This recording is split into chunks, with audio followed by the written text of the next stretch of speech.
Hello everyone, welcome to Education Point Chemistry Classes. I am Sumit Luthra, your chemistry mentor. तो बेटा बात करते हैं ऑर्गेनिक केमिस्ट्री की। ऑर्गेनिक केमिस्ट्री जिसका नाम सुनते ही बच्चे डर जाते हैं। क्यों? क्योंकि बच्चों का यह कहना है कि जो ऑर्गेनिक केमिस्ट्री है वो सिर के ऊपर से निकलती है, समझ ही नहीं आती है, बड़ी मुश्किल है, कैसे रट्टा लगाएं, कैसे याद करें। तो भाई बात सिर्फ इतनी है कि ऑर्गेनिक केमिस्ट्री मुश्किल इसलिए लगती है क्योंकि आप लोग इसको रट्टा लगाने की कोशिश करते हो। आपने कभी इसको समझने की कोशिश ही नहीं की होगी, क्योंकि अगर ये समझने की कोशिश की होती तो ये मेरा दावा है, मैं 101% गारंटी के साथ कह सकता हूं कि ऑर्गेनिक केमिस्ट्री से आसान केमिस्ट्री कोई भी नहीं है भाई। ऑर्गेनिक केमिस्ट्री इवन के इनऑर्गेनिक और फिजिकल से भी ज्यादा इजी है, सिर्फ उसको एक अलग एंगल से देखने की जरूरत है।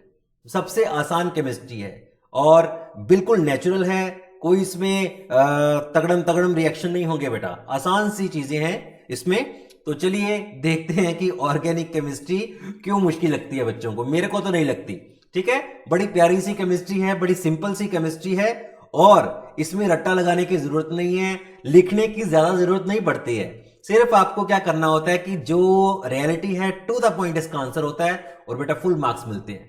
तो चलिए देखते हैं ऑर्गेनिक केमिस्ट्री में ऐसा क्या है जिससे बच्चे घबराते हैं।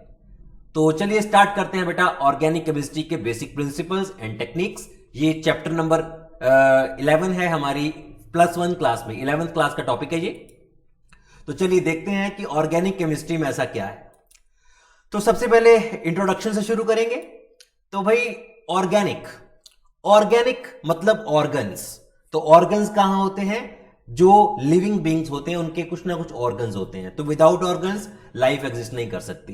तो यू कैन से कि ऑर्गेनिक शब्द जो है, ऑर्गेनिक वर्ड, उसका मतलब ही ये है लाइफ, ठीक है। What does the word organic means? Organic means life, okay.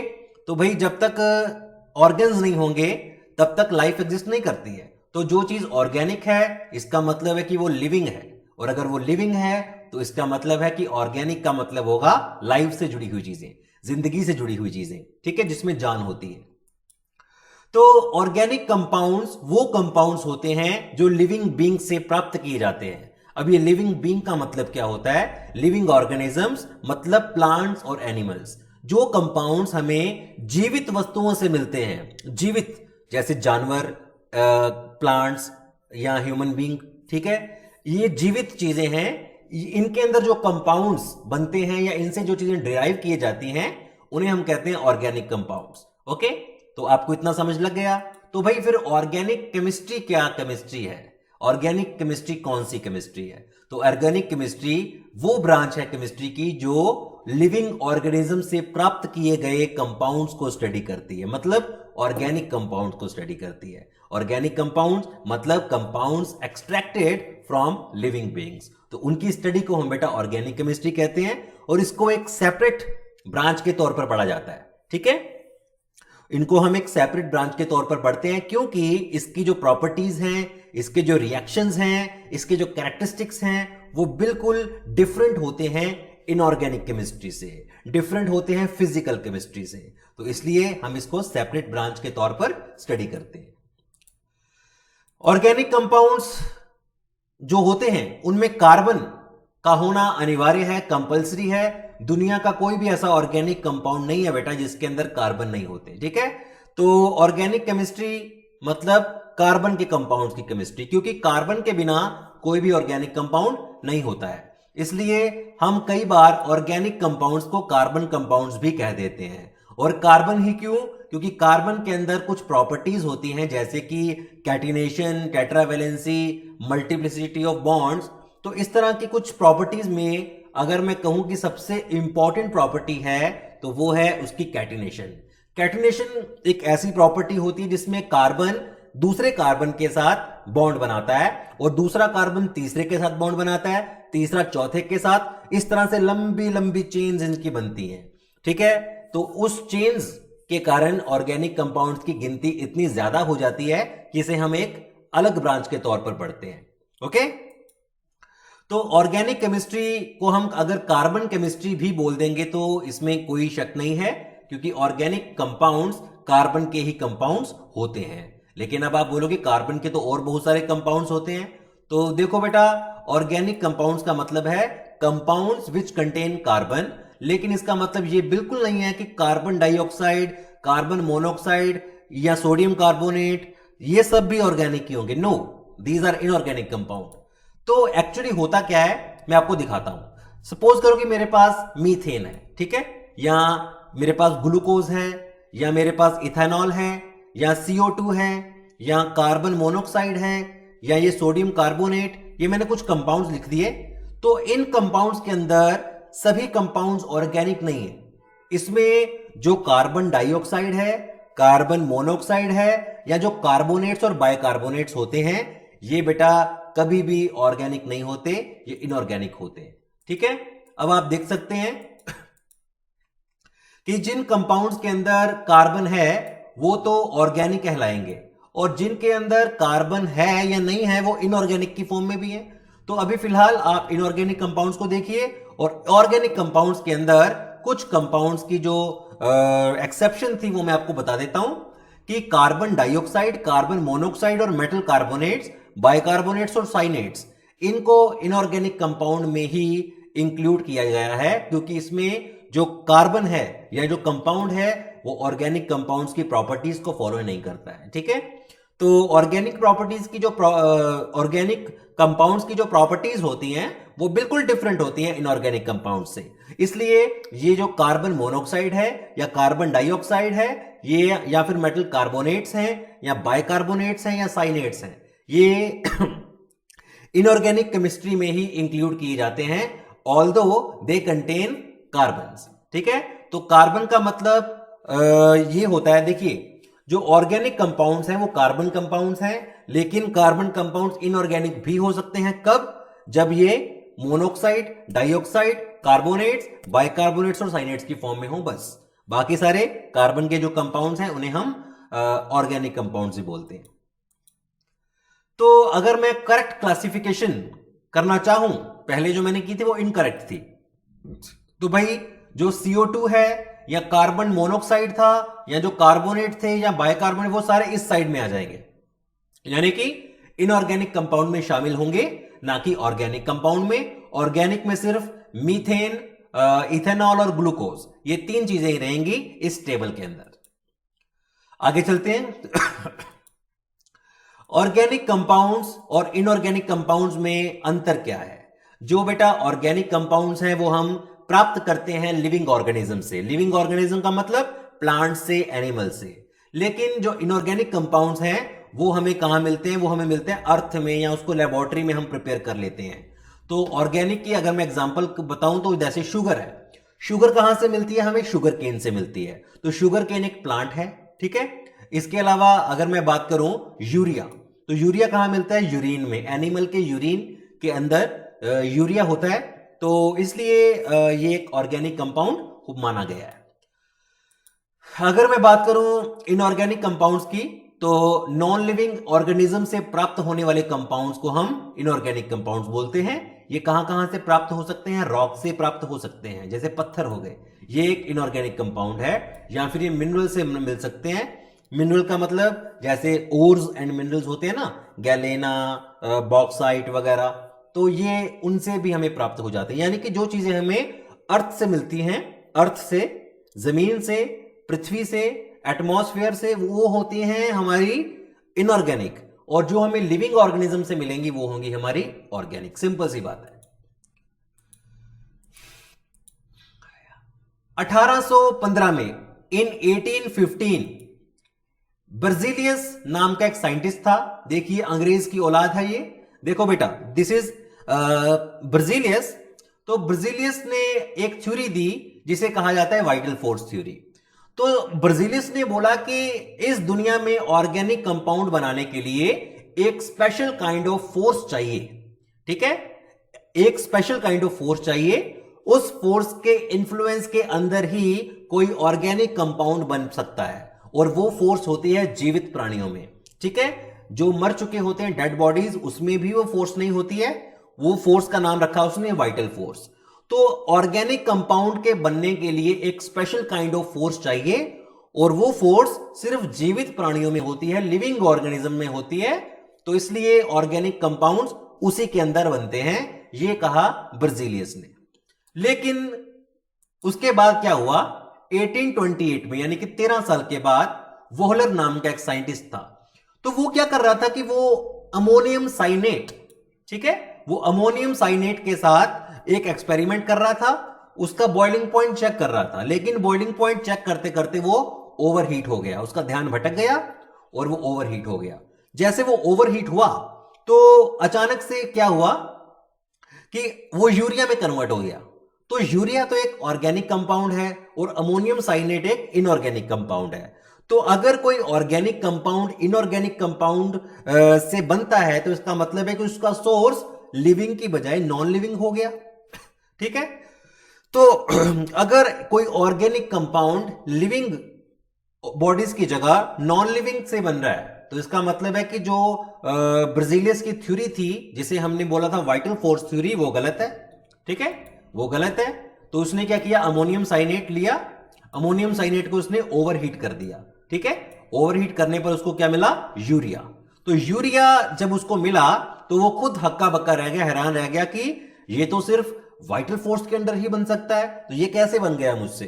तो उसकी खुशी का कुछ ठिकाना नहीं रहा और उसने ये दुनिया के सामने प्रेजेंट किया कि मैं ऑर्गेनिक कंपाउंड को इनऑर्गेनिक कंपाउंड से भी बना सकता हूं, इसलिए वाइटल फोर्स नाम की कोई फोर्स इस दुनिया में अवेलेबल नहीं है। लेकिन कोई उसकी बात मानने को राजी नहीं था उस समय, ठीक है। तो वाइटल फोर्स थ्योरी को उसने डिस्प्रूव तो कर दिया था, लेकिन कोई उसको मानने को काबिल राजी नहीं था उस टाइम पे। उसके बाद 1845 में यानी कि और 16-17 साल के बाद क्या हुआ, कोब नाम का साइंटिस्ट, ये काफी इंटेलिजेंट साइंटिस्ट था, तो इसने क्या किया, एसिटिक एसिड बनाया। जो एसिटिक एसिड होता है चींटियों के अंदर या आप कह सकते हो जो बीज के अंदर होता है, वो इसने बना दिया। और वो भी एक ऑर्गेनिक कंपाउंड था क्योंकि वो हमें मिलता है बीज से। बीज, येलो बी जो होती है ना, काटती है तो उसके बाद हमारी स्किन के ऊपर रैशेस हो जाते हैं, रेड कलर की स्किन हो जाती है, दर्द होती है। वो क्यों होती है, क्योंकि उसके अंदर उसका जो स्टिंग होता है उसके अंदर बेटा एसिटिक एसिड होता है, उसकी वजह से सारा कुछ होता है ये। तो एसिटिक एसिड एक ऑर्गेनिक कंपाउंड है और वो इसने बना दिया उसके एलिमेंट से, यानी कि नॉन लिविंग चीजों से ऑर्गेनिक चीजें बननी शुरू हो गई हैं। तो ये एक दूसरा प्रूफ था। उसके बाद एक और साइंटिस्ट आया 1856 में और वो था बर्थेलट। उसने भैया मीथेन बना दी। देखिए इस अंग्रेज की औलाद को, इसने क्या बना के दिखा दिया हमें, इसने बना के दिखाया हमें मीथेन। तो मीथेन तो आपको पता है कि जो मार्श गैस है भाई, बड़ी जबरदस्त ऑर्गेनिक कंपाउंड है, तो उसको उसने बना के दिखा दिया। तो इन तीन साइंटिस्टों के एक्सपेरिमेंट्स के रिजल्ट के तौर पर हम कह सकते हैं कि ऑर्गेनिक केमिस्ट्री है जो उसकी परिभाषा बदल गई, उसकी परिभाषा एकदम से बदल गई। जो लोग पहले कहते थे कि हाँ भाई ऑर्गेनिक केमिस्ट्री वो है जो ऑर्गेनिक कंपाउंड को स्टडी करती है और वो यू कैन से कि लिविंग ऑर्गेनिज्म से ही बन सकते हैं वो कंपाउंड्स, तो ऐसी बात बिल्कुल डिस्प्रूव कर दी इन तीन साइंटिस्टों ने, क्योंकि उन्होंने लेबोरेटरी के अंदर ऑर्गेनिक कंपाउंड्स बनाकर दिखाए। सबसे पहले वोहलर ने बनाया यूरिया, उसके बाद कॉब ने बनाया एसिटिक एसिड, फिर बर्थेलट ने बनाया हमारा मीथेन, ठीक है। तो इसके वजह से हमारी जो ऑर्गेनिक केमिस्ट्री है उसकी डेफिनेशन एकदम से चेंज हो गई। जो लोग पहले कहते थे कि ये लिविंग ऑर्गेनिज्म से ही बन सकते हैं, टेबल ठोक के कहते थे वो, लेकिन अब वो खामोश है। क्यों? क्योंकि एक्सपेरिमेंटली प्रूव हो गया कि ऑर्गेनिक कंपाउंड्स के निर्माण के लिए, उनकी यू कैन से कि उसकी प्रेपरेशन के लिए हमें किसी भी तरह की वाइटल फोर्स की आवश्यकता नहीं पड़ती है, वो लेबोरेटरी के अंदर प्रिपेयर किए जा सकते हैं। तो इससे क्या हुआ कि ये जो खामोशियां हैं वो हो गई चारों तरफ और नई डेफिनेशन आ गई। तो चलिए नई डेफिनेशन को पढ़ने से पहले जो हमने अभी तक पढ़ा है उसकी क्विक रिवीजन कर लेते हैं।